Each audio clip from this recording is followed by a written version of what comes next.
কঠিন একটা প্রশ্ন করলেন আপনি। যে কথায় আছে না, সুসময় অনেকে বন্ধু বটে, অসময় কেউ কারো নয়। তো আমাদের বেলা ঠিক তাই হলো। বিএনপির বেলায় আমরা দুঃসময় দেখলাম এই 17 বছরে যারা বিএনপি অরিজিনাল ছিল, যারা বিএনপি আমরা কর্ণধার দাবি করি, কিন্তু তারা বিভিন্ন পার্টিতে যোগদান করছে, বিভিন্ন সুযোগ সুবিধা নিছে। কিন্তু কিছুদিন পরে দেখলাম বেগম জিয়া যখন অসুস্থ হলেন বা উনি যখন কারাবন্দী হলেন, তখন এই শুভঙ্করের পাখি থেকে পাওয়া যায়নি। কিন্তু ইদানিং যখন আবার উনি মুক্তি পেলেন, আবার তারেক জিয়া সাহেব যখন আসলো, এখন বহু লোক আনাগোনা শুরু হয়েছে, যাদেরকে আমরা কোনো সময় দেখি, কিন্তু যারা দুর্দিনে এই বিএনপির হাল ধরেছিল, কিন্তু আজকে তারা আজকে পিছনে। এটা আমি গত একটা মিটিংয়ে বলেছি সাংবাদিকদের এই প্রশ্নের উত্তরে। আপনাকে সে কথা বলতে চাই পুনরায় যে সুসময় অনেকে থাকে, দুঃসময় কেউ থাকে না। এরা হলো সুবিধাবাদী লোক।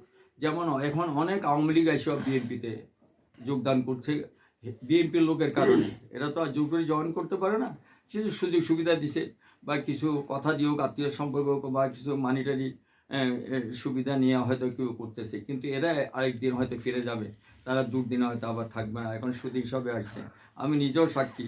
মতিঝিলে কাউকে বিএনপির মিছিলে দেখা যায়নি, কিন্তু এখন দেখা যায় যারা মিছিলে ছিল না, বিরুদ্ধে ছিল, তারা এখন অগ্রভাগে যায় বিএনপি বসে থাকে। কিন্তু যারা বেশি কষ্ট করছে বিএনপির জন্য, সাফার করছে, তারা এখন ব্যাক ডোরে চলে গেছে। কিন্তু এটা আমি গত মিটিংয়ে এটা আবার এখন আপনাকে আবার বললাম। সুতরাং এদের থেকে সাবধান। এরা হলো সুবিধাবাদী সর্বোচ্চ যুগে ছিল, এখনও আছে, আগামীতেও থাকবে। সুতরাং এই সুবিধাবাদী থেকে সবাইকে, আমাদের বিএনপি নেতাদেরকে বললো, আমার নেতাকে বলবো, আমাদের বর্তমান চেয়ারম্যানকে, উনি দেশের বাইরে ছিলেন, উনি অনেকটা হয়তো জানতে পারছেন ফিজিক্যালি, কিন্তু আমরা মাঠে থেকে এগুলো লক্ষ্য করছি যে সুবিধাবাদীরা সুসময় থাকে, অসময় থাকে না। সুতরাং উনি আগামী দিনে যদি আমাদের কর্ণধার হয়, যদি প্রধানমন্ত্রী ইনশাল্লাহ হবেন আমি আশা করি।